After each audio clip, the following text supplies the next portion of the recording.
Aujourd'hui, au Café Courtier, on parle de courage, mais aussi d'opportunité. Parce que partir travailler dans un autre pays, ça a l'air glamour, ça a l'air le fun, vu de l'extérieur, mais en réalité, ça demande vraiment un gros sacrifice, un gros leap of faith. Tu quittes ton monde, tes repères, tes pantoufles, ton réseau, bref, tu recommences ailleurs. Puis ça, je le comprends très bien. Moi qui étais allé vivre aux États-Unis pendant 2 ans, puis ensuite de ça en Irlande pendant 2 ans, se retrouver loin de chez vous, dans un environnement complètement différent, dans une langue différente, t'as pas le choix de t'adapter vite.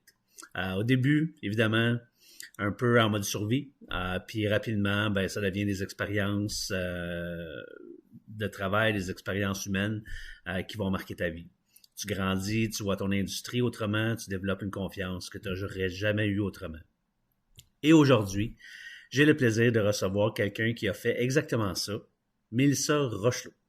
Elle a décidé de quitter le Québec pour aller travailler à Londres en assurance. Ben oui, quand on parle des assureurs de Londres, Lloyd's of London, elle a décidé d'aller à Londres pour ça. Alors, on va plonger avec elle dans cette nouvelle aventure-là. Elle est là depuis un petit moment, elle va nous en parler. Alors, prenez votre café, ou plutôt cette fois-ci votre thé, parce que ça commence maintenant.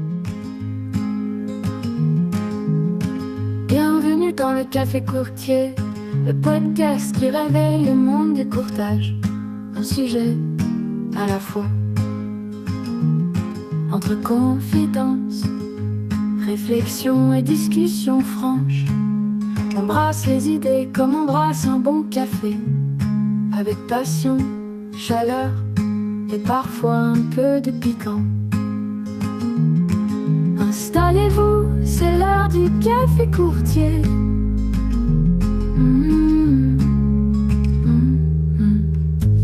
Aujourd'hui, dans le Café Courtier, on voyage. Puis c'est drôle parce que je ne sais pas quand on va publier le podcast, mais présentement, il neige. Et puis, en Angleterre, il neige pas, il fait beau et chaud, parce qu'aujourd'hui, je reçois Mélissa Rochelot, une jeune femme clairement brillante et heureuse, je pense, de partager son expérience avec nous ce matin, qui est en direct de l'Angleterre, de Londres, où elle travaille depuis quelques années, quelques mois. Elle va nous en parler tantôt. Bienvenue, Mélissa. Merci Comment de ça m'accueillir va? au podcast. Ben, ça fait plaisir. Profites-en pour dire salut à tout le monde là, du Québec que tu vas, qui vont attendre avec Impatient. engouement le lancement du podcast. Je sais pas quand est-ce que je vais le publier. Là, j'ai beaucoup de trucs en backlog, mais je vais essayer de faire ça rapidement là, étant donné que tu es un cas spécial. Oh, Fait ma mère elle qu'écoute, m'a toujours dit que j'étais spéciale. quand c'est nos parents qui le disent, je sais pas si c'est une bonne nouvelle ou une moins bonne nouvelle. Ben écoute, on va briser la glace tout de suite. Je viens de le dire, tu es à Londres présentement. Mais avant de nous parler de ton voyage à Londres, de pourquoi tu es à Londres, parle-nous de toi un peu. D'où tu viens, puis qu'est-ce qui t'a mené vers l'assurance? Yes. Ben, de Londres, ça fait 1 an et demi que je suis ici déjà. Ça passe vite, honnêtement. Des fois, je me dis, on dirait que ça fait des années que je suis ici, autant qu'on dirait que ça fait 2 semaines que. euh, Au niveau de l'assurance, en fait, comme tout le monde, j'étais rentrée dans l'assurance par hasard. Ouais, Je me cherchais un peu. Il y avait un programme d'orientation du gouvernement qui donnait des cours sur qu'est-ce qu'il y avait disponible. Puis là, j'ai vu qu'il y avait un programme pour se faire payer pour aller à l'école. ouais, Fait que dans la liste de ce que tu peux te faire payer pour aller à l'école, il y avait l'AEC en assurance. J'étais comme, 99% de chances de placement. Euh, Pourquoi pas? ouais. Hein? Ben ouais. Donc, je me suis lancée, j'ai fait mon AEC. Honnêtement, l'AEC, j'avais vraiment aimé ça. J'aime ça être à l'école, j'aime ça apprendre. Fait que l'AEC était vraiment le fun. J'étais au collège du Vieux-Montréal. OK. Puis les profs là-bas qu'on a eu, vraiment bons. Puis ça te permet aussi de faire des connaissances, de faire des amis qui vont être dans l'industrie Ouais, après. Tu sais, ça ouais, commence ouais, là. ouais. C'est ça.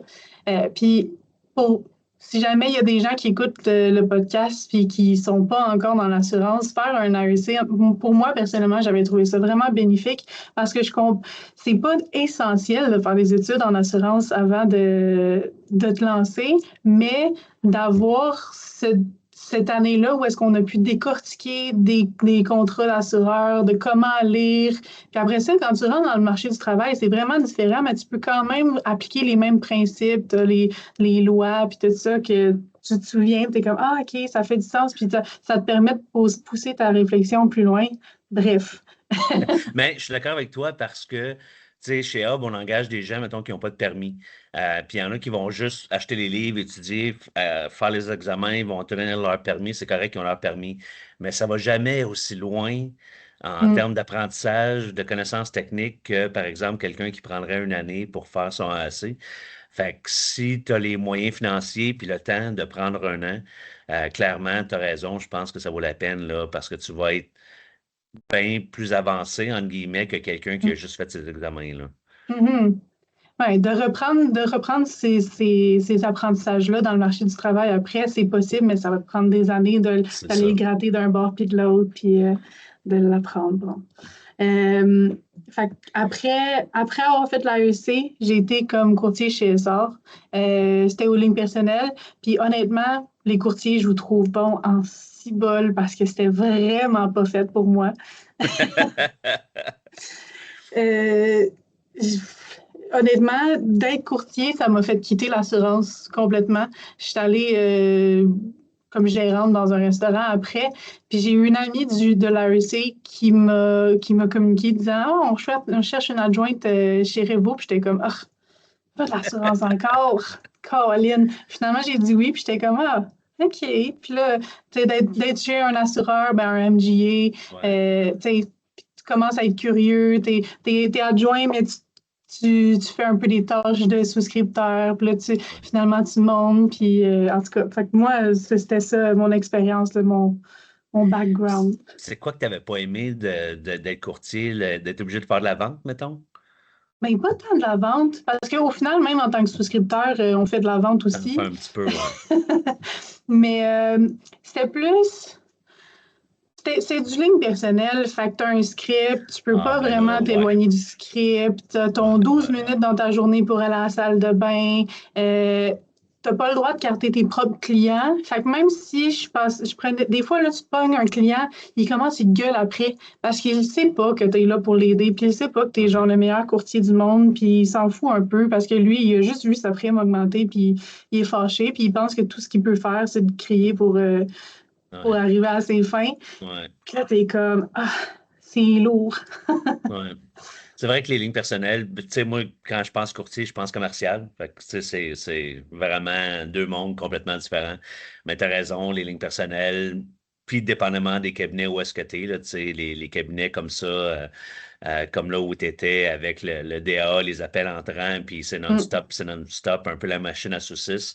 Malheureusement, il y a quelques cabinets qui s'en vont vers ça, puis utilisent le mot rentabilité ou le mot, voyons, c'est plus pas efficace, ouais, efficace, en tout cas, bref, ils utilisent ça comme raison pour aller vers ça, puis c'est correct, c'est un choix d'entreprise, mais tant qu'à moi, tant qu'à faire ça dans un cabinet de courtage, deviens un agent, travaille pour un assureur, puis souvent, de toute façon, on va se le dire, ces courtiers-là qui font ça, ils ont 90% de leur volume avec un assureur. Parce que pour moi, un vrai courtier, c'est quelqu'un qui prend le temps d'écouter son client, qui va l'aider maintenant, mais qui va l'aider aussi dans le futur. Fait peut-être t'es juste mal tombé. Probablement. Puis après ça, fait que tu étais chez Groupe Assure, maintenant Revo. Qu'est-ce qui t'a donné le goût d'aller vers Londres? En fait, il n'y a rien qui m'avait donné le goût d'aller vers Londres. Puis ma gang de chez Revo, ils savent que mon but, c'était pas de partir de là. J'aimais vraiment, vraiment l'équipe, la compagnie. Shout-out à Andréane, mon ancienne chef d'équipe, qui honnêtement, elle m'a fait tellement grandir chez Revo. Mais en fait, ce qui m'a fait passer le cap, c'est il y avait une personne chez CFC, dans le fond, une RH, qui m'a fait leur message copier-coller de comme Bonjour, on a tel poste, seriez-vous intéressé? Initialement, j'ai ri. J'étais comme Si vous pensez que je vais quitter la job que j'aime pour aller déménager dans un nouveau pays que je connais pas pour votre compagnie, j'étais comme c'est quand même drôle comme joke. Ah oui. Pourquoi pas faire ça à Montréal ou à Toronto ou, tu sais, là? Ben, tu sais, c'est ça. Ouais, Fait que là, j'étais comme non. Puis là, finalement, tu sais, tu t'arrêtes 2 secondes pour penser, t'en parles autour de toi, puis t'es comme, hey, c'est Londres. L'assurance, elle a été créée à Londres, puis ouais, j'aurais une opportunité de déménager là-bas, puis de me faire une expérience dans un autre pays. ouais. Améliorer ton Ouais. anglais, il y a plein de... Tout, Ouais, tout ce qui vient avec d'être dans un autre pays, c'est comme, ah, puis, tu sais, à ce moment-là, j'ai pas rien qui me retient. Oui, j'ai ma famille, j'ai des amis, etc., mais j'ai pas d'enfants, j'ai un petit appart, j'ai rien, j'ai pas de maison, j'ai pas, tu sais, de grosses attaches qui feraient comme, ah non, tu peux vraiment pas déménager. Fait que j'étais comme, ah, ben, peut-être que je vais le considérer, tu sais. Ah, fait que là, je suis comme, OK, je vais dire oui à la première entrevue, puis on verra. Bon, déjà, la première entrevue, elle a dit ses premiers mots, puis j'étais même pas sûre si elle parlait anglais, parce que l'accent british, on en reviendra, hein? Euh, puis ça s'est bien passé. Finalement, deuxième entrevue, ça s'est fait avec mon chef d'équipe. Euh, puis honnêtement, c'est là vraiment que j'ai pris ma décision que, OK, on y va pour de vrai, parce que la vibe, elle, c'était tellement bien faite entre nous deux. Tu sais, j'avais pas l'impression que je me faisais passer en entrevue. J'avais l'impression que ouais. je jasais avec un ami, puis il m'expliquait un peu comment l'équipe était. Tu sais, c'est très social. On est tu sais, une petite équipe soudée. Puis j'étais comme, ah, crème, ça me parle. Tu sais, fait que j'étais comme, ah, ben, OK, let's go. Tu sais. Puis je pense qu'initialement, quand tu prends la décision de déménager dans un autre pays, tu réalises pas tout ce que ça implique. Tu sais, je me fais souvent dire, t'es courageuse d'avoir déménagé, tu sais, c'est tellement big. Mais tu prends la décision, puis le moment où tu prends ta décision, ton day-to-day, il change pas. Mais tu fais Ah, ta petite paperasse, ta vie, elle continue, tu fais tes ah ouais, choses, puis là, plus que ça va, oui, tu fais ton visa, mais tu sais, ça reste du papier, tu sais. ouais. Puis, tu es occupé dans la vie en général. Puis, tu sais, à ce moment-là, je faisais du cheerleading, je m'en allais aux championnats mondiaux. Fait que j'avais beaucoup de choses à penser. Puis là, j'arrive au moment où est-ce que je suis à l'aéroport. Puis là, j'ai ma mère devant moi. Puis, dramatique. On aurait pu faire un film de ça. Les deux, on pleure, puis là, même qu'elle m'attend, parce que de la façon que la sécurité était faite, je peux la voir même quand j'étais rendue au bout. Puis là, les deux, on pleure de loin, puis on... Puis là, tu sais, tu quittes tout ce que tu connais, puis c'est là que tu réalises, hey, j'habiterai plus dans où est-ce que j'ai grandi, j'habiterai plus dans le pays où est-ce que je suis née, puis je m'en vais dans l'inconnu. Surtout qu'en fait, je n'étais jamais allée en Europe avant, fait que c'était vraiment inconnu, j'avais Wow. aucune idée dans quoi je m'embarquais. Fait que le déclic, c'est pas vraiment fait d'un genre, ah, je veux aller travailler à Londres, puis je vais faire les choses pour. C'est plus, on m'a entraîné vers Londres, un peu dans la même façon qu'on m'a entraîné vers le domaine de l'assurance. Mhm. Ah, c'est le fun. Moi, j'ai habité en Irlande. Mais en fait, j'ai habité aux États-Unis, j'ai habité en Irlande. Puis, comme tu dis, tu sais, je veux dire, t'embarques dans le processus, tu sais, t'as ta checklist. Pendant ce temps-là, la vie continue. Là, tu sais, c'est pas comme si t'acceptes la job et tu pars demain. Là, tu sais. Mm. Fait que, puis, puis dans les deux cas, je me suis dit, ben écoute, je vais vivre une aventure. Moi Mm. c'était ça. Tu sais, comme pour dédramatiser un peu, là, je me disais, je vais vivre une aventure.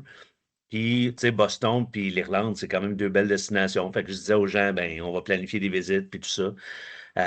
Même si, tu sais, tu peux pas venir chez nous tu sais, même Montréal-Québec, 2 heures et demie de char, tu te dis, mettons, tes parents sont à Montréal, tu déménages à Québec, ah, c'est loin, mais au moins en 2 heures et demie, 3 heures de char, ils peuvent être là, Ouais, tu sais.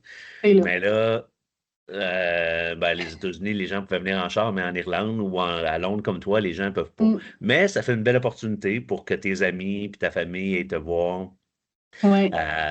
Puis c'est ça. Fait que je suis devenu le meilleur guide francophone de Boston. Puis comme toi, tu dois devenir la meilleure guide francophone de Londres parce que tous tes amis qui viennent, tu leur fais faire tout le temps le même tour puis les mêmes visites, j'imagine. Honnêtement, je suis la pire personne pour ça. Il y a juste ma mère à date qui est venue me visiter, puis la meilleure affaire que j'ai trouvé à faire, c'est de nous envoyer en Espagne à la place de faire l'autre. Ben, en fait, c'est un autre avantage de où t'es. Il y a plein de vols pas chers, là. Tu peux faire des vols aller-retour pour 150 pièces là, genre, là. En tout cas, Ah c'était ben, comme ça dans mon temps, 150 là, mais... piastres, t'exagères, là. J'ai fait Prague 16 pounds pour le vol aller, puis 30 pounds le vol retour. Ça me coûte moins cher d'aller dans un autre pays pour la fin de semaine que de m'acheter une pizza à Londres. Ouais. Ah ouais. Ah ouais. Ben, c'était comme ça en Irlande. Fait que pendant que j'étais là, moi j'en profitais, tu sais, puis j'étais chanceux, je travaillais 3 jours semaine, 12 heures par jour. Fait qu'il me Mm. restait 4 jours. Fait que souvent, là, je prenais un vol. Puis j'allais 4 jours à Paris, 4 jours à Ouais. Barcelone, 4 jours à Londres, 4 jours. Ben tant mieux, tant mieux. Fait que raconte-moi maintenant, bon, fait que t'as fait le processus, t'es parti, t'es arrivé là-bas, encore avec des larmes à sécher. Comment ça s'est passé, tu sais, ta recherche d'appartement, tes premiers contacts avec les gens là-bas, le changement de culture, comment ça s'est passé? Mm. Ben, la recherche d'appartement, je l'avais déjà faite préalablement. Je m'étais booké un En ligne, ouais. appartement. Parce qu'en fait, mon but, c'était de faire, je pense que je voulais faire un mois dans un hôtel, puis d'explorer la ville, puis après ça, faire ma décision d'appartement. Mais il y en avait un appartement que j'avais trouvé, puis j'étais comme, je peux pas passer par-dessus cette opportunité-là, niveau prix, niveau à quel point c'était proche du bureau, puis j'avais, mettons, ma salle de bain dans ma chambre, parce que tu peux pas vraiment habiter à Londres tout seul. Tu peux, là, mais en tout cas, C'est très cher, ouais. c'est vraiment cher. Fait que là, tu sais, c'est une chambre en colocation. Puis là, un gros point important pour moi, c'est d'avoir ma propre salle de bain. Ouais. Puis, fait que j'avais trouvé cet appartement-là. Fait qu'au moins, cette partie-là, ça avait été fait préalablement. J'ai quand même eu ma première journée, je me souviens, c'était olé, olé, là. Ben, t'arrives, t'as fait un vol de nuit, parce que la majorité des vols pour se rendre à Londres, c'est un vol de Ouais. nuit. J'ai pas dormi parce que j'ai pleuré toute la nuit dans l'avion. Puis là, tu sais, c'est toute l'administration. Il faut que tu ailles au bureau de poste chercher ton visa. Là, après ça, tu vas à l'agence pour chercher tes clés d'appartement. Tu te rends à l'appart. Là, je me rends à l'appart, puis tu sais pas nécessairement comment ça se passe, la colocation. Tu sais, moi, j'ai jamais vécu en colocation. J'ai jamais eu un appartement meublé. Je sais pas qu'est-ce qui va être inclus dedans. Fait que, tu sais, c'était meublé, oui, mais comme t'as rien, là. T'as pas de couvert, t'as pas d'oreiller, t'as pas de papier de toilette non plus. Fait que t'arrives, t'es comme, oh, OK. Puis là, t'es comme, tu veux aller magasiner pour t'acheter des couvertures. Puis t'es comme, je m'en vais où? Là, il n'y a Ouais. pas de Walmart. Tu sais, tu peux même pas googler quel Walmart est le plus proche. Tu peux pas googler où acheter des couvertures parce que Google ne te donnera pas grand-chose. Fait que là, t'es comme, ben, je fais quoi? Puis là, j'avais eu la chance, j'ai une amie française qui m'a donné des noms de magasins européens, tu sais, des grosses chaînes qui se retrouvent aussi à Londres. Fait que j'étais comme, OK. Fait que j'essaie de me rendre là-bas. Puis moi qui n'ai presque jamais quitté Montréal, habitué au métro de Montréal, où est-ce que tu te rends sur la bonne plateforme, puis tu prends peu importe le prochain métro qui rentre, tu sais. À Londres, tu te rends sur la bonne plateforme, mais tu as comme 4-5 destinations finales Ouais. de ton métro. Fait qu'évidemment, moi, je suis à la bonne plateforme, je prends le train, tu sais. Tu prends le Fait que premier là, qui passe, là, c'est ça. ben, c'est ça, tu sais.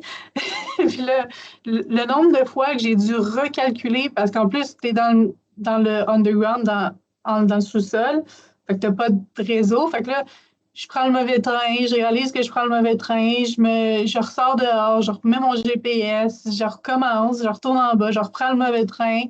Euh, Ça m'a pris un méchant long moment avant de me rendre au magasin. Finalement, je me suis rendue. Heureusement, j'ai pu acheter tout ce que j'avais besoin. Puis en revenant, j'ai pris les autobus parce que les autobus, ça, ils ont juste une ligne. Fait que peu importe, si tu as le bon autobus, t'es correct. Fait que non, là-dessus, ça avait été assez olé olé mon arrivée à Londres. Niveau job, c'était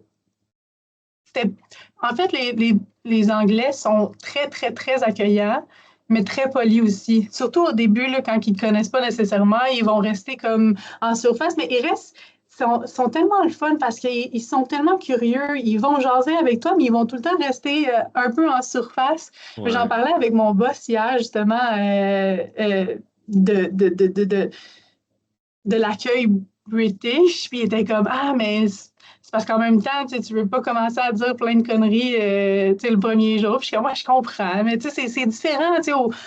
Je sais pas, à Montréal, tu te fais accueillir, puis t'es comme hey, t'as l'impression que t'es meilleur ami, mais ici, c'est «Ah, OK, on est amis, Ouais. mais attends une minute. » Puis après ça, ça vient plus C'est très tard, où est-ce que. solennel, tu sais, c'est très... C'est en tout cas, ça. c'était comme ça en Irlande, là, j'imagine. C'est un peu la même culture, là, c'est très solennel, puis ça. Ouais. Puis déjà que leur humour est très sarcastique, les Anglais. Fait que, tu sais, fait que même quand ils font de l'humour, t'es pas sûr qu'ils font de l'humour. Fait que quand ils sont sérieux, ils sont sérieux, tu sais. Fait qu'effectivement, c'est comme dur de savoir, ben, c'est-tu parce qu'ils m'aiment pas ou c'est parce qu'il est juste bien poli, comme tu dis, ou... C'est ça. Ouais, Puis il y a tellement de cues culturels que tu manques, surtout avec la langue, c'est niaiseux, mais oui, t'es bilingue, mais t'es jamais bilingue assez pour jaser avec des ouais. British à longueur de semaine. Tu rentres chez vous, tu as la tête grosse de même parce que ça te prend genre 5 fois plus de Ouais. réflexion Ah ouais. pour sortir une phrase, pour comprendre leur phrase. Parce que, ben, tu as sûrement vécu ça en Irlande aussi, mais Ouais. il y a autant de personnes qu'il y a d'accents. Ouais. Donc, tu commences une conversation, tu es comme, faut que tu reboostes ton cerveau à comprendre cette personne-là.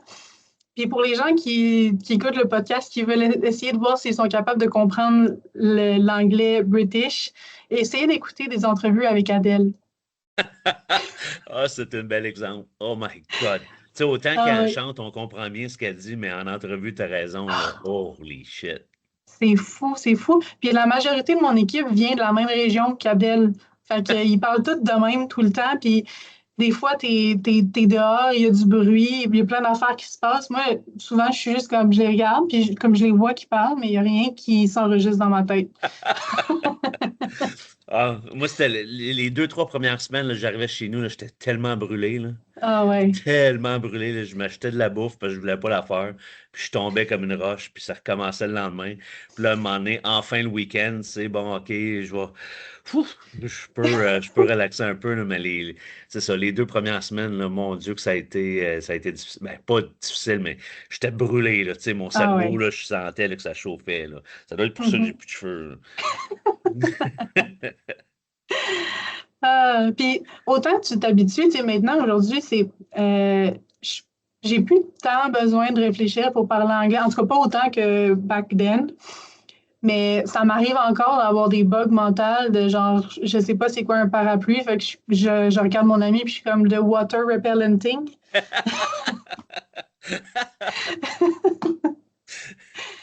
Ça les fait rire au moins. Ah ouais. Fait que, tu sais, oui, la langue, c'est vraiment quelque chose, mais est-ce que tu as senti un genre de choc culturel aussi? À part le fait qu'ils ont un humour très sec et très sarcastique, comme je disais, là. Euh, est-ce que tu sens une grosse différence, dans le fond, entre le Québec puis l'Angleterre au niveau Hmm. culturel? Niveau culturel, je t'avoue qu'on est très similaire avec l'Angleterre au Québec, parce qu'au Québec, on a quand même un humour assez sarcastique aussi. En tout cas, les gens avec qui je me tenais, on était sarcastiques pas mal. Euh, donc, on fait la ligne de la même façon. Tu sais, je peux pas te dire que du jour au lendemain, j'étais comme, oh my God, j'ai un choc. C'est plus que sur le long terme que tu remarques des affaires. Euh, sur le fait, admettons, ils sont bien choqués quand je parle tout le temps. Parce que souvent, eux, ils vont passer par un moyen détourné pour dire quelque chose de très poli, puis bonjour, ça va bien, puis tu sais, toujours être très, très careful.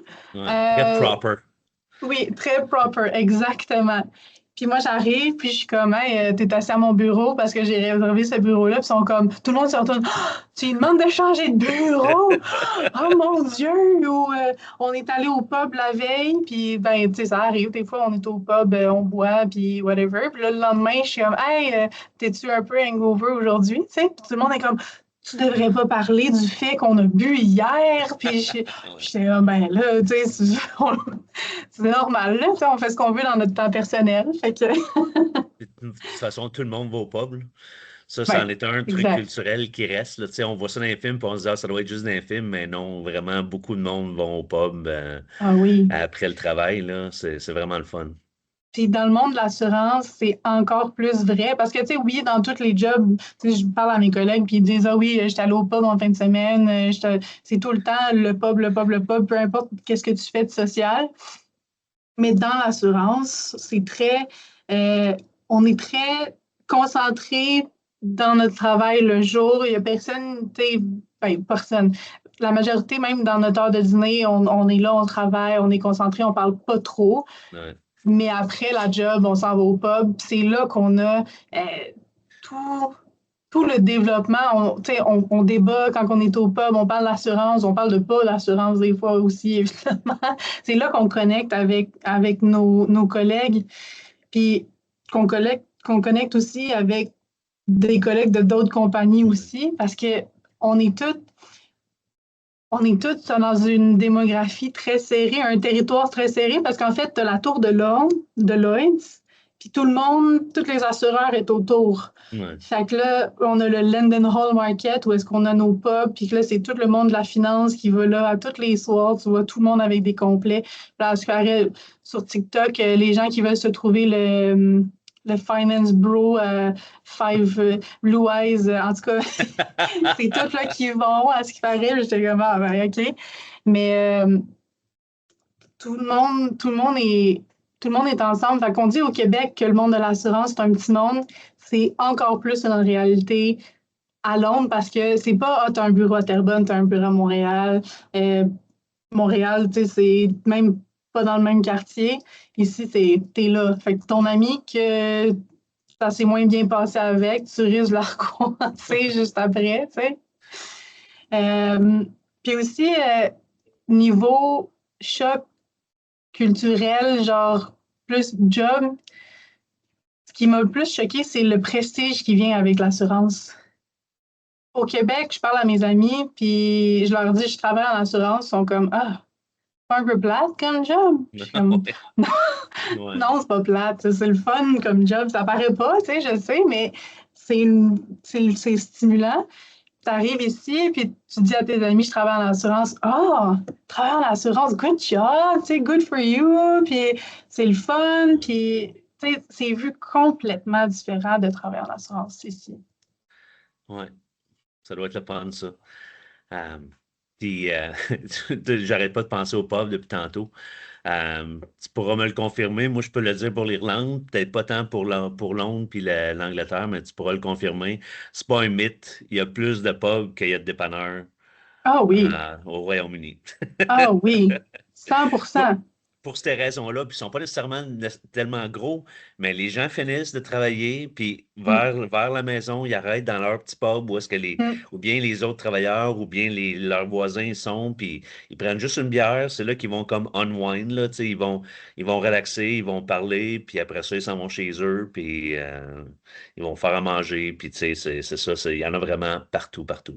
Ah oui, C'est pas juste un mythe, puis c'est pas juste des films, là, il y en a vraiment partout. partout. Tout le monde a son pub local, puis ce qui est étonnant aussi, c'est qu'ils vont au pub tout le temps, mais ils mangent pas. Ouais, non, ils vont juste prendre une bière. Ils vont juste prendre une bière. Puis souvent, ils vont rester là. Des fois, ils se disent, oh, on va prendre une bière, mais là, ça exagère. Puis tu passes, mettons, tu arrives là à 5 heures, tu prends ta bière, mais finalement, tu pars le soir à 11h30, minuit, puis tu n'as toujours pas mangé. Tu es comme, ah, tu sais. Ah ouais. Culture. C'est une autre Ouais, culture. c'est ça. Euh, Écoute, là, ça fait je sais pas combien de temps qu'on jase. Les gens comme moi, je suis super curieux. Euh, Tu sais, parce qu'en théorie, si tu travailles pour les gens d'ici, tout le monde aurait pensé que tu pourrais faire ça de Montréal ou Toronto. C'est quoi ton rôle? Dans le fond, tu travailles chez CFC, c'est ça? Mhm. CFC Underwriting. Puis, c'est quoi ton rôle? Oui, mais c'est une très bonne question parce que moi aussi, des fois, je me suis posé la question pourquoi je peux pas faire ce job-là de Montréal, tu sais, en remote. Mais bon, malheureusement, les contrats nous le permettent pas. Il faut que je sois à Londres pour écrire, pour OK. écrire. Mais dans le fond, je suis souscriptrice. Fait que oui, il n'y a pas grand changement dans ce que j'écris, dans la régulation, on respecte toutes les régulations du Québec. Fait qu'au final, je reste dans les mêmes chose. Ce qui vient être vraiment différent, c'est sur la façon d'écrire, puis les- les- la façon d'être guidé. Parce que de ce que j'ai vécu au Québec, c'est que tu as des guidelines très serrés, puis tu ne peux pas vraiment déroger à moins d'aller chercher une autorisation, à moins d'avoir d'autres discussions. Ici, c'est que on a des guidelines assez lousses. Il n'y a pas tant de noir sur blanc. Ils nous font énormément de confiance dans notre souscription. Fait que si tu arrives à avoir un justificatif pour dire ah ben je rends ce risque-là acceptable, c'est pas c'est correct. Tout peut être correct si tu as le justificatif qui vient avec. Puis on écrit tellement des risques variés. On n'est pas dans. On est mon équipe, dans le fond, moi, je suis dans l'équipe Property Casualty, donc biens et responsabilité civile. On n'a pas un appétit de Lloyd's où est-ce qu'on va aller faire des recycleurs, puis de l'aviation, puis du nucléaire, puis blablabla. On a un appétit qui est assez similaire au marché domestique, mais chaque souscripteur, on est une petite équipe, fait qu'on ne se sépare pas comment il y a telle équipe de souscripteurs qui écrit les gyms, puis telle équipe de souscripteurs qui écrit les manufacturiers. Fait que dans la même journée, j'écris, c'est ça, un gym, un manufacturier de jouets pour bébé, un électricien, etc. Fait que tu sais, il te pousse à réfléchir par toi-même beaucoup. Bon, tu as toute l'équipe pour te supporter, évidemment. Là, Évidemment, ouais. tu as tout le temps quelqu'un pour aller poser tes questions, mais c'est très, c'est ça, c'est très laxé sur les guides. Fait que j'imagine dans un. Puis là, je pose une question, mais je parle en même temps aux courtiers là, qui font affaire avec CFC. Euh, Sachant que tu as de la latitude et aussi à cause du time difference. Fait que, tu sais, si vous voulez pas vous relancer avec 24 heures de délai à chaque fois, plus le courtier va t'en donner de l'info, plus Oui. tu vas être capable de prendre une décision du premier coup, puis tu sais, de faire quelque chose qui est le fun, intéressant, bon pour le courtier et son client, right? Exactement. Puis ça, je pense que c'est pas une réalité londonienne parce que je pense qu'il n'y a aucun souscripteur, même dans le marché domestique, qui a envie de relancer le client, le courtier tout le temps back and forth. Mais plus d'informations que tu me donnes, plus que je vais être capable d'adapter parce que, tu sais, c'est sûr que CFC, ce qui est le fun dans nos produits, c'est qu'on est capable d'offrir plus de choses. En même temps, je suis capable d'inclure la cyber de CFC dans ma police, je suis capable d'inclure de la INO dans ma police, je suis capable d'inclure plein d'affaires. Mon but, c'est tout le temps de donner la meilleure soumission avec le plus de gros autour, tu sais. Ouais. Mais des fois, on reçoit, puis ça, c'était chez Revo aussi, là, on reçoit des propositions avec une ligne de description de genre, il fait, j'arrive même pas à penser à des exemples, mais des fois, ça prend des explications, tu sais. Puis la mentalité chez CFC, c'est de ne pas poser trop de questions. On est noté sur le niveau de dossier qu'on cote directement versus ceux qu'on pose des questions avant, puis après ça, on cote. Puis tu sais, c'est sûr que si on a des questions à poser, on va le faire, mais on essaie d'être capable de donner un prix, donner des conditions sans poser de questions, mais des fois, on reçoit Des des affaires qui n'ont pas de bon propositions. sens, tu sais, c'est ça. Ben oui, Puis si tu donnes un prix, ben, ça va être super cher parce que toi, tu vas prendre pour acquis qu'il fait peut-être ces 12 affaires-là, tu sais, alors que si le courtier t'a dit les vraies choses, puis qu'il fait vraiment juste deux affaires, et je te confirme qu'il ne fait pas telle affaire qui est moins le fun, ben, tout de suite, tu vas avoir un meilleur prix, une réponse plus rapide. Ben oui. Fait que courtier qui écoutez, là, ça vient directement de la bouche de la personne qui fait vos soumissions, là. Fait que écrivez tout ce que vous pouvez, dites-en plus que moins. Puis en bout de ligne, vous allez avoir une meilleure réponse plus rapidement. Oui, puis ça permet d'avoir un produit qui est plus spécialisé à leurs clients aussi, là, parce que si je suis très vague dans ce que je sais, ben ma police va être très vague dans ce que ça va couvrir aussi, là. Puis ça rentre aussi même pour les propriétaires fonciers. Si tu me donnes pas tes données de rénovation, mais que tu as une prime recherchée super basse, je suis comme, ben, les années de rénovation, c'est un gros facteur Ouais. dans la prime que je vais te donner, là. Fait que oui, je peux te donner une prime, mais ça va être 4 fois le prix que je pourrais te donner si j'avais l'information. Fait que tu te lèves le matin, puis ta boîte d'inbox est pleine. Ah oui. À cause des différences d'heures, là, justement. Tu sais, là, moi, là, on est en train de se parler, il est 9h30, il est 2h30 chez vous. Fait que la Oui. plupart des gens, tu sais, qui arrivent, ils pensent pas d'envoyer leur soumission à CFC le matin, tu sais. Ils vont faire ça à un autre moment donné, dans la journée, puis là, ben, ils vont être obligés d'attendre au lendemain pour avoir la réponse. Fait que, Mhm. Ah, j'ai ouais. souvent des courtiers qui m'écrivent à 7 heures le soir puis qui se disent Ah, je peux-tu avoir ça aujourd'hui? Puis je suis comme Ben, désolée, mais non. Mais j'ai les emails sur mon cell, fait que souvent, quand ils me disent Ah, je peux savoir ça aujourd'hui, je leur réponds, je suis comme Ben, il est 7 heures ici, fait que malheureusement pas, mais je vais te revenir demain. Ben, c'est ça. Ben, ouais. Puis quand toi, tu vas le faire, lui, il va dormir. Fait que quand lui va se lever, ça va être dans son inbox à whatever, 6 heures du matin quand il va se lever, là, tu sais. C'est ça.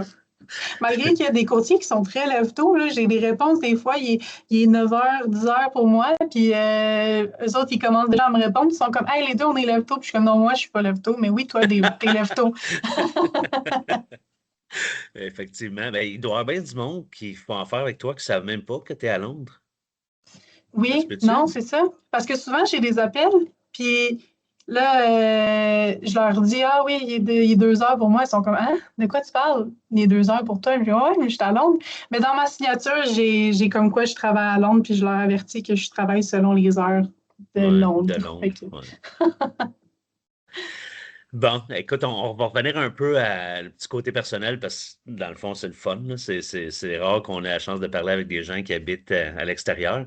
Euh, Puis là, ça fait assez longtemps aussi que tu es là pour vraiment avoir, tu sais, pris l'essence de ce que Londres a à donner. Puis, tu sais, t'es peut-être déjà allé à l'hôpital une fois. Tu sais, moi, ça a été drôle la première fois que j'étais allé à l'hôpital en Irlande. C'était comme, bon, mais je suis officiellement un Irlandais. Là. J'ai utilisé les services publics, mhm. sociaux de là. Qu'est-ce que tu trouves que cette expérience-là, ton année et demie que tu es là présentement, cette expérience-là, qu'est-ce que ça t'a appris sur toi-même? Euh, niveau, ouais, ça, énormément de choses, honnêtement. Puis quand tu es dans ton day-to-day, tu réalises pas à quel point tu as progressé personnellement Ouais, parce que tu es comment, tu fais juste ta routine, mais tu sais, j'ai toujours été très bien entourée avec ma famille, avec mes amis. Je suis la plus jeune de ma famille. Fait que là, ils disent que les bébés de famille, tu sais, on est très choyés, très couvés. ouais, Je peux quand même dire que c'est vrai dans mon cas. J'ai toujours été très couvée. Sans être irresponsable, j'avais toujours un peu cette petite tête en l'air de dire je peux tout le temps fall back sur mes amis, je peux tout le temps fall back sur ma famille. C'est correct, tu sais tu déménages de pays, puis tu n'as plus ce support système-là. boy, non. Puis tu arrives, puis tu te lances, puis tu es comme OK, puis tu n'as pas juste ton day-to-day à t'occuper, tu sais, as toutes les tâches extra du fait d'être immigrant qui vient aussi avec. Là, juste même avant de déménager, le fait d'avoir à faire le visa, puis toutes les Ouais, demandes, puis même si tu as encore les gens qui te supportent autour de toi, même s'ils ne sont pas physiquement présents, ils sont là pareil, mais ils ne comprennent pas ta réalité. Fait que tu peux en parler, mais c'est pas tout à fait pareil. T'sais. Fait que même, ouais.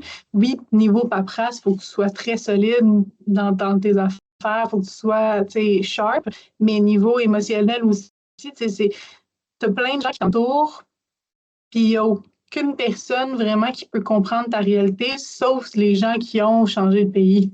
Ouais. T'sais. Fait que tu dois compter sur toi-même pour tes besoins généraux, émotionnels, tes lifestyle, etc. Même chose pour ton day-to-day. Tu ne peux pas attendre de te faire des amis pour commencer à vivre des expériences. Tu vas au cinéma toute seule, tu vas au resto toute seule, tu vas voyager toute seule, tu dois te mettre out there. J'ai rencontré ma meilleure amie dans un bar parce qu'elle était toute seule dans son coin, puis j'étais comme, pourquoi tu es toute seule dans ton coin? Viens, on est amis, genre. Ça me faisait penser un peu comme quand t'es enfant, puis que tu vas au parc, puis t'es comme, ah ben, t'es mon ami, ok, go, on est amis. C'est ça. T'es tout seul, je suis tout seul, tu veux te jouer au ballon, parfait, on est rendu meilleurs amis. Exactement, tu sais. Puis j'ai eu cette chance-là parce que j'avais commencé, tu sais, mon premier 3 mois, tu sais, ça s'était bien passé, mais j'étais complètement toute seule. J'ai fait mon premier voyage, en même temps, c'était l'Italie, la France, dans un voyage organisé. Puis, ben, déjà, voyager, encore là, c'était ma première fois en Europe pour revenir à Londres. C'était ma première fois à voyager aussi toute seule pour aller en Italie. Mais après ça, tu sais, avec ma meilleure amie, on a énormément voyagé. Là, je pense que dans la dernière année et demie, on a fait 11 voyages différents. Si je compte pas mes voyages d'affaires quand on est venu au Québec, là, fait que en tout cas, c'est le fun, ce côté-là, mais c'est ça. Faut que tu sois extraverti, faut que tu sois à tes affaires, faut que tu sois prêt à être hors de ta zone de confort. Mais tu sais, comme tu apprends à gérer avec ça, tu apprends ben pas à subir ça, mais un peu, tu sais, les premiers mois, c'est beaucoup tu subis. Tu sais, arrives à l'épicerie et que tu peux pas juste dire ah oui, je m'en vais acheter du détergent à linge. Non, parce que t'as pas le Tide. Tu peux pas dire ah ben moi je connais Tide, je sais que c'est une bonne marque, on y va avec du safe, c'est bon. Non, t'as Persil. T'es comme, pourquoi ça s'appelle Persil? C'est du détergent à laisser, j'ai aucune idée, mais tes œufs sont pas réfrigérés, ton lait est pas réfrigéré. T'es comme, OK, attends une minute, là, tout prend énormément de réflexion. Faut que tu subisses tout ça au début, mais ça t'apprend à être résilient. Ouais. Beaucoup. C'est pas facile là, de changer. Résilient, persévérant, très débrouillard. Parce que comme tu dis, il n'y a pas personne qui va le faire pour toi, puis il n'y a pas personne qui va te dire quoi faire. Fait qu'il faut que tu sois débrouillard. Ouais. C'est ça, c'est ça. Puis, il faut que tu sois à tes affaires. Ça t'apprend beaucoup à être à tes affaires. Puis dans le même sens, est-ce qu'il y a un moment où est-ce que tu te dis qu'est-ce que je fais ici? Oui. Ouais. Oui. J'ai eu beaucoup de réflexions, surtout au début, à me sentir un peu égoïste dans mon choix de déménager. Parce que, tu sais, moi, je suis là, puis je suis comme, hey, je m'en vais vivre cette expérience-là, ça va m'apporter ça au niveau professionnel, ça va m'apporter ça au niveau personnel, blablabla, c'est le fun. Ouais. Puis là, après ça, tu appelles ta mère, puis elle est comme, tellement. Puis ma mère est tellement bonne parce que elle essaie, tu sais, elle veut pas me montrer qu'elle a de la peine, mais comme tu le sais des fois, puis là, Tu le sais, ben oui. c'est ça. Puis là, t'as mon beau-père qui est en arrière. Hey, tu fais de la peine à ma blonde, là, fais attention. Puis c'est tout c'est tout bon, mais tu te demandes si t'es pas égoïste un peu de faire ce choix-là, de laisser ta famille en arrière, puis ils te manquent, tu leur manques, tout ça. Puis le gros déclic qui m'avait fait ça au début, c'était la première fête de famille, c'était la fête à ma nièce. Ouais. Puis là, tu assistes à ça en FaceTime pour la première fois de ta vie. T'es comme, pourquoi je suis pas là en ce moment? Pourquoi je suis pas assis avec eux à Montréal pour fêter cet événement-là avec eux autres? Puis je me souviens, puis j'ai une très, très bonne relation avec mon boss. Honnêtement, je me suis comme un peu attachée à lui, genre au début de comme t'es mon mien, genre parce qu'en fait, il parle français. Fait qu'au début, à chaque fois qu'on était au pub, puis je comprenais pas ce qui se passait, c'était tout le temps lui qui me faisait la traduction. Puis en tout cas, là, j'y avais demandé d'avoir un meeting. Puis j'étais comme, je fais quoi ici? Tu sais, qu'est-ce que je vais apprendre réellement ici? Parce que j'écris des polices québécoises, j'aurais pu le faire de Montréal. Tu sais, à ce moment-là, j'étais encore dans les débuts où est-ce que j'apprenais ce que je faisais. Fait que j'apportais pas nécessairement rien à la compagnie autre que genre je suis française puis les courtiers sont tout le temps comme oh my god, quelqu'un de français à CFC, c'est le fun. Fait que j'étais comme je vais faire quoi? Puis il était comme il savait pas trop quoi me répondre à ce moment-là. Il était comme ah ben je sais pas, tu sais, mais il avait été super supportif? Non. En tout cas. Support. Ouais, Il c'est t'a ça. donné un bon support. Oui, c'est ça. Parce qu'en fait, à ce moment-là, quand on s'était parlé, c'était en septembre l'année passée. Puis on était juste censé de revenir au Québec en voyage d'affaires en avril. Fait que j'allais passer un long moment sans voir ma famille. Puis là, il a décidé qu'on allait organiser un voyage d'affaires en décembre pour que je puisse voir ma famille. Dans le fond, on faisait un voyage d'affaires. Après ça, moi, j'ai décidé de prendre quelques semaines aussi où est-ce que je travaillais de Montréal pour passer les fêtes avec ma famille. Puis ça m'avait fait tellement du bien de me dire, hey, je vais pouvoir voir ma famille dans pas long, genre. Ouais. Fait que c'était un des moments où est-ce que j'étais comme, Pourquoi? quoi? Ouais. C'est ça. Ouais. Fait en dehors du travail, à part faire 11 voyages avec ta meilleure amie, qu'est-ce que tu fais? Qu'est-ce qui se passe? Ça ressemble à quoi une semaine typique chez vous? Mes semaines typiques sont assez plates, honnêtement. En fait, ma meilleure amie avec qui j'ai fait tous mes voyages est malheureusement déménagée à New York. Fait que, fait que souvent, ben, en fait, je vais très souvent au cinéma. Sinon, ben, plusieurs fois par semaine, on va au pub avec mes collègues. On a un autre Canadien qui a commencé en décembre dernier. Fait que lui aussi est un peu dans le même mood que moi, de genre, on n'a pas d'amis, puis on se cherche des activités. Fait que lui puis sa conjointe, on va souvent faire des activités. On va explorer Londres. On fait des marchés d'Halloween, des trucs comme ça. C'est vraiment ça. Je suis en train de regarder il y a une application qui s'appelle Time Left qui, dans le fond, te fait un souper. Tu organises un souper, mais genre avec des inconnus qui ont les mêmes intérêts que toi. Donc, ça, je suis en train de regarder ça. Parce qu'il faut se faire un cercle social. Là, à un moment donné, ma vie, ça ne peut pas juste être le travail. Là, mais... Ben, c'est ça. Ça fait penser à ma femme quand elle était jeune. Ça n'existe plus, je pense, cette affaire-là, mais elle était sur un genre de site de rencontre, mais c'était un site de rencontre juste pour le sport. Tu sais, c'était pas supposé être des trucs de dating, mais c'était juste une femme qui cherche une autre femme pour aller faire du hiking, mettons. Tu sais. Oui. Fait que des affaires de même. Fait que c'est ça, c'est une bonne idée, c'est le fun. Sinon, oui, parce qu'il y a Bumble BFF, où est-ce que tu peux faire ça? Puis j'ai essayé au début, mais c'est parce que ça prend le temps de parler, d'aller juste te faire un souper avec des inconnus. Je trouve ça mieux parce que tu es déjà là en personne. Oui, c'est ça. Effectivement, il n'y a pas de back-out. Puis au pire, tout le monde a besoin de manger. Fait que au pire. C'est ça. Ouais. Puis sinon, tu regardes dans le coin des bars pour voir s'il n'y a pas quelqu'un tout seul pour aller dire salut, qu'est-ce que tu fais là tout seul? Exactement. Si on regarde un peu vers l'avenir, est-ce que tu penses que tu vas rester là encore longtemps? Je pense que oui. Encore là, mon arrivée dans l'assurance, c'était par hasard. Mon arrivée à Londres, c'était par hasard. Fait qu'on ne sait jamais où est-ce que la vie nous amène. Mon but, c'est de rester à Londres, je pense, le restant de ma vie. Parce que c'est dur de mettre ton pied quelque part et de dire que c'est juste temporaire. Là, parce que si tu te dis que c'est juste temporaire, mais tu ne vas pas vivre la vie à fond. Là. Exactement. 100% d'accord. Tu t'installes pour te vrai, puis on verra après. Mais oui, je pense que je vais rester ici. Puis honnêtement, puis avec la neige que vous avez eue là, vous comprenez pourquoi je reste ici. Ça donne pas le goût de revenir. Pas de neige, c'est merveilleux. C'est magnifique. Il fait pas trop froid ici. Il fait quoi? Genre, le pire qu'on a eu, c'était comme du -1.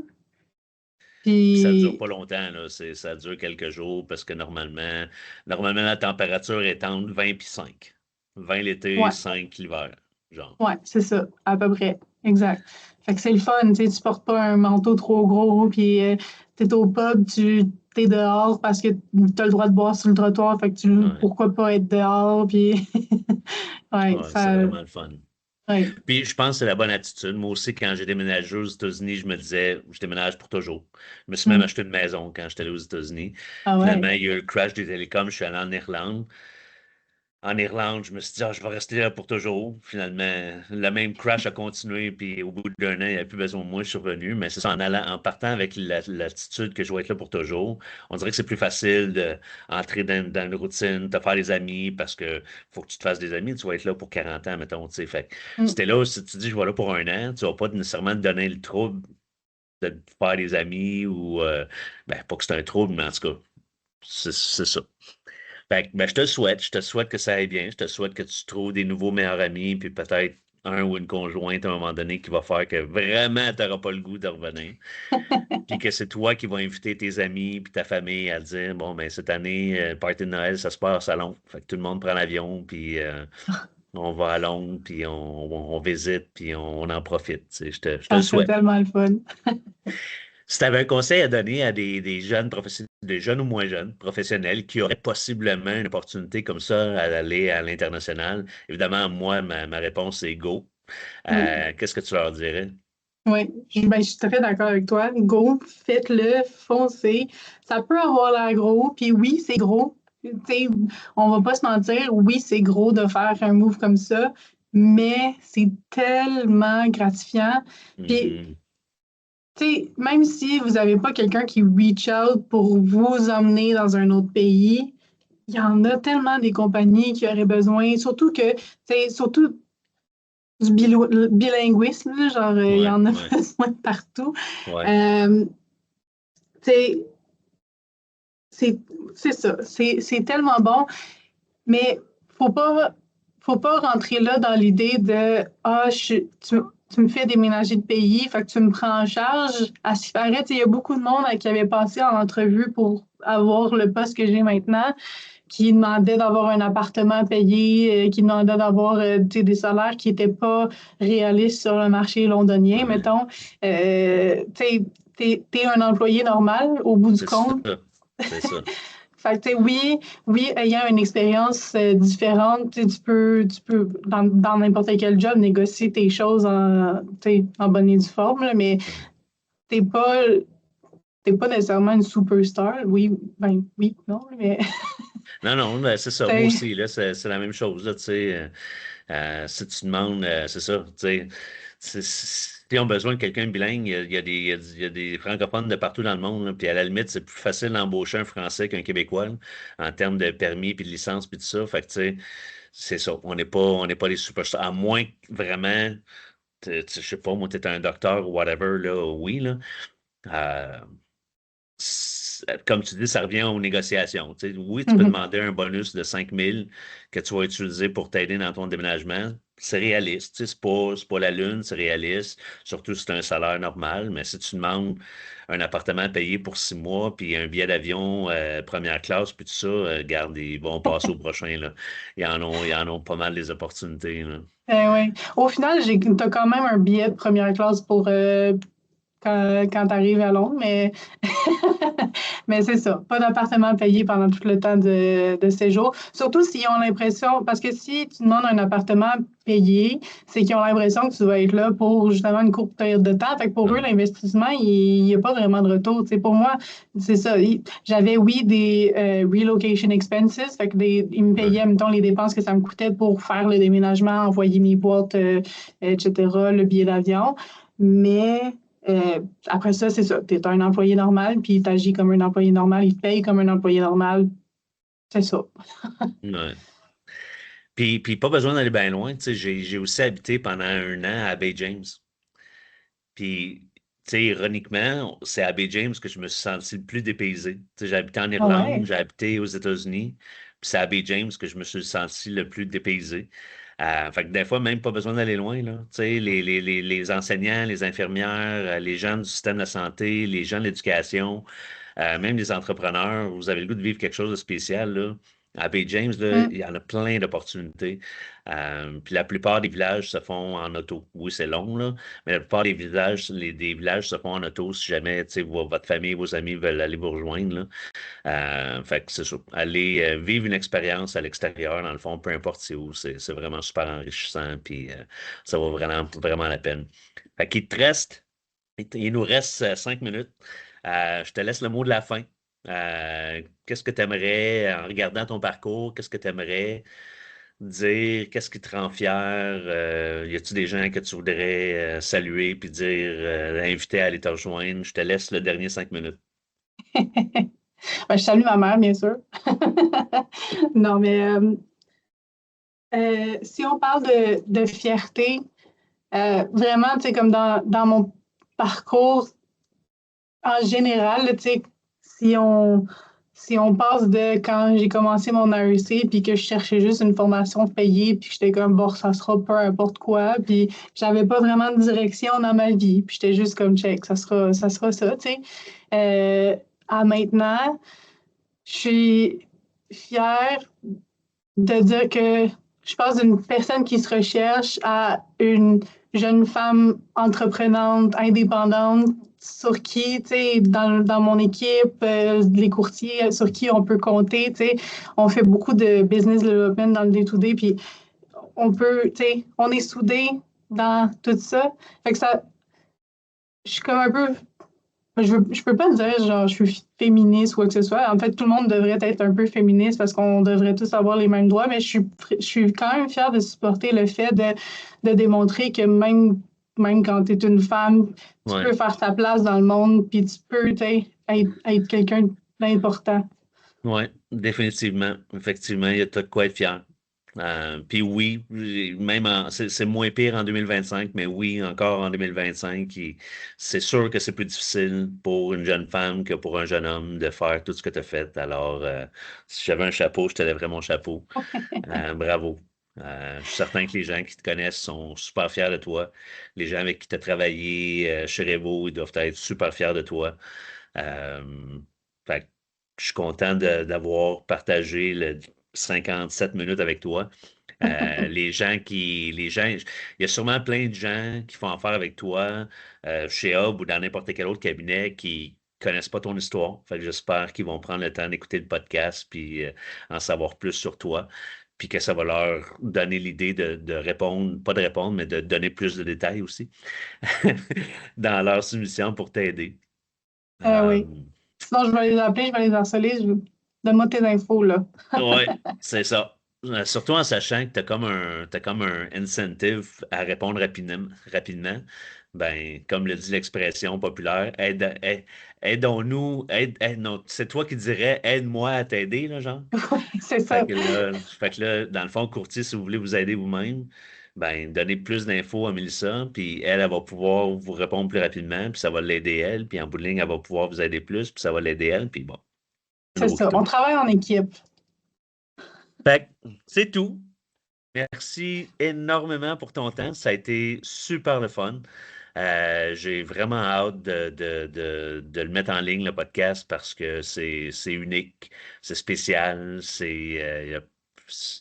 Écoute, j'ai vraiment hâte. Je pense que je vais te mettre au-dessus de la pile, comme les courtiers que tu préfères, là, tu sais, que tu mets au-dessus de la pile. Je pense C'est que je ça. vais te mettre au-dessus de la pile. Fait que je sais pas quand ça va passer, mais je vais essayer de faire ça rapidement parce que tu as une belle histoire qui mérite d'être partagée. Merci. Puis ben, merci d'avoir pris le temps aussi. Je suis vraiment contente d'avoir pu être sur le podcast. Ben, merci beaucoup. Fait que bonne fin d'après-midi chez vous.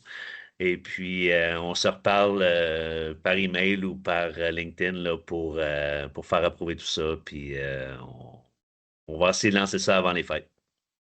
Merveilleux. Merci. Merci, Bonne journée. Mélissa. Salut. Ciao.